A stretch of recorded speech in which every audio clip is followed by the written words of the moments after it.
ചന്ദ്രനിൽ വിജയകരമായി GPS സിഗ്നലുകൾ സ്വീകരിച്ച മറ്റൊരു നാഴികക്കല്ല് പിന്നിട്ട് നാസ. ഇറ്റാലിയൻ ബഹിരാകാശ ഏജൻസിയുടെ സഹായത്തോടെയാണ് നാസ ഈ നാഴികക്കല്ല് പിന്നിട്ടത്. ചന്ദ്രന്റെ ഉപരിതലത്തിൽ ഭൂമിയെ അടിസ്ഥാനമാക്കിയുള്ള നാവിഗേഷൻ സിഗ്നലുകൾ ട്രാക്ക് ചെയ്യുന്നതിനും നിരീക്ഷിക്കുന്നതിനുമുള്ള ആദ്യത്തെ ഉപകരണമായി ലൂണാർ GNSS റിസീവർ എക്സ്പെരിമെന്റ് മാറി. ഗ്ലോബൽ നാവിഗേഷൻ സാറ്റലൈറ്റ് സിസ്റ്റത്തിൽ നിന്നുള്ള സിഗ്നലുകൾ ചന്ദ്രനിൽ സ്വീകരിക്കുകയും ട്രാക്ക് ചെയ്യുകയും ചെയ്തു. ഭൂമിയിൽ സ്മാർട്ട് ഫോണുകൾ മുതൽ വിമാനങ്ങൾ വരെ നാവിഗേറ്റ് ചെയ്യാൻ നമുക്ക് GNSS സിഗ്നലുകൾ ഉപയോഗിക്കാമെന്ന് നാസയുടെ സ്പേസ് കമ്മ്യൂണിക്കേഷൻസ് ആൻഡ് നാവിഗേഷൻ പ്രോഗ്രാമിന്റെ ഡെപ്യൂട്ടി അസോസിയേറ്റ് അഡ്മിനിസ്ട്രേറ്റർ കെവിൻ കോഗിൻസ് പറഞ്ഞു.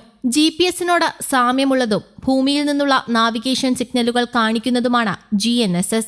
ചന്ദ്രനിൽ GNSS സിഗ്നലുകൾ വിജയകരമായി നേടാനും നിരീക്ഷിക്കാനും കഴിയുമെന്ന് ലുഗ്രേ പരീക്ഷണം കാണിക്കുന്നുവെന്ന് കോഗിൻസ് പറഞ്ഞു. ചാന്ദ്ര നാവിഗേഷന് വേണ്ടിയുള്ള വളരെ രസകരമായ ഒരു കണ്ടെത്തലാണിതെന്നും ഭാവി ദൌത്യങ്ങൾക്കായി ഇത് ഉപയോഗിക്കാൻ ഉദ്ദേശിക്കുന്നുവെന്നും കോഗിൻസ് വ്യക്തമാക്കി.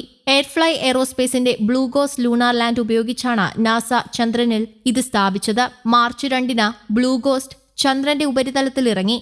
അതിനൊപ്പം അയച്ച 10 നാസ പേലോഡുകളിൽ ഒന്നായിരുന്നു ലൂണാർ GNSS റിസീവർ എക്സ്പെരിമെന്റ്. ഈ ഉപകരണം ചന്ദ്രനിലിറങ്ങിയ ഉടൻ തന്നെ നാസ ശാസ്ത്രജ്ഞർ പ്രവർത്തിപ്പിച്ചു. 2.25 ലക്ഷം മൈൽ അകലെയുള്ള ചന്ദ്രനിൽ നിന്ന് ഭൂമിയുടെ GNSS സിഗ്നലുകൾ പകർത്തിയാണ് ലുഗ്രേ അതിന്റെ സ്ഥാനവും സമയവും നിർണയിച്ചത്. ഈ പരീക്ഷണം 14 ദിവസം തുടരും. നാസയുടെ ആർടെമിസ് പ്രോഗ്രാം പോലുള്ള ഭാവി ദൌത്യങ്ങൾക്ക് കൃത്യമായ സ്ഥാനം, വേഗത, സമയം എന്നിവ നൽകുന്നതിലൂടെ മികച്ച നാവിഗേഷൻ സംവിധാനങ്ങൾ നൽകാൻ സഹായിക്കുന്നതിനാൽ ബഹിരാകാശ യാത്രികർക്ക് ഈ പരീക്ഷണം ഒരു വലിയ ചുവടുവയ്പ്പാണ്. ചന്ദ്രനിലേക്കും അതിനപ്പുറത്തേക്കുമുള്ള ദൌത്യങ്ങളിൽ നാവിഗേഷൻ കൂടുതൽ കൃത്യവും എളുപ്പവുമാക്കാൻ ഈ സാങ്കേതിക വിദ്യ സഹായിക്കും. ഇതുവരെ ബഹിരാകാശ പേടകങ്ങൾ അവയുടെ ദിശയും സ്ഥാനവും വ്യത്യസ്ത രീതികളിലാണ് കണക്കാക്കിയിരുന്നത്. എന്നാൽ ഇനി മുതൽ GPS ഉപയോഗിച്ച് ഈ ജോലി കൃത്യമായി ചെയ്യാം. ആർടെമിസ് ദൌത്യങ്ങൾ ഉൾപ്പെടെയുള്ള ഭാവിയിലെ ചാന്ദ്ര ദൌത്യങ്ങളിൽ ശാസ്ത്രജ്ഞർക്കും ബഹിരാകാശ യാത്രികർക്കും ഈ സാങ്കേതിക വിദ്യ പ്രയോജനപ്പെടും. ചന്ദ്രനും ഭൂമിക്കും ഇടയിലുള്ള സിസ്ലൂണാർ സ്ഥലത്തും ഈ സിസ്റ്റം പ്രവർത്തിക്കും. അതേസമയം ഫെബ്രുവരി അവസാനം വാഷിംഗ്ടൺ കൗണ്ടിയിൽ കോഡിവില്ലെ പ്ലാന്റേഷന് സമീപം ഉൽക്കാശിലകൾ പതിച്ചതായി അമേരിക്കൻ ബഹിരാകാശ ഗവേഷണ ഏജൻസിയായ നാസ സ്ഥിരീകരിച്ചു.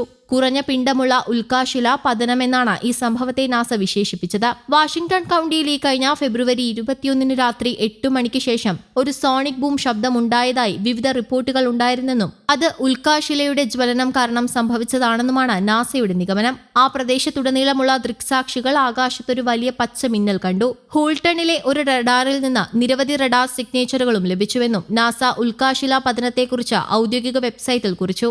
വീഴ്ചയുടെ സ്ഥലം കനത്ത വനപ്രദേശമാണെന്നും അതുകൊണ്ട് തന്നെ ചെറിയ ഉൽക്കാഭാഗങ്ങൾ കണ്ടെത്തുന്നത് വെല്ലുവിളി നിറഞ്ഞതായിരിക്കാമെന്നും നാസ പറയുന്നു. ഒരു ഉൽക്കാശില എന്നത് ബഹിരാകാശത്ത് നിന്ന് ഭൂമിയിലേക്ക് വീഴുന്ന ഒരു ഉറച്ച പാറക്കഷ്ണമാണ്.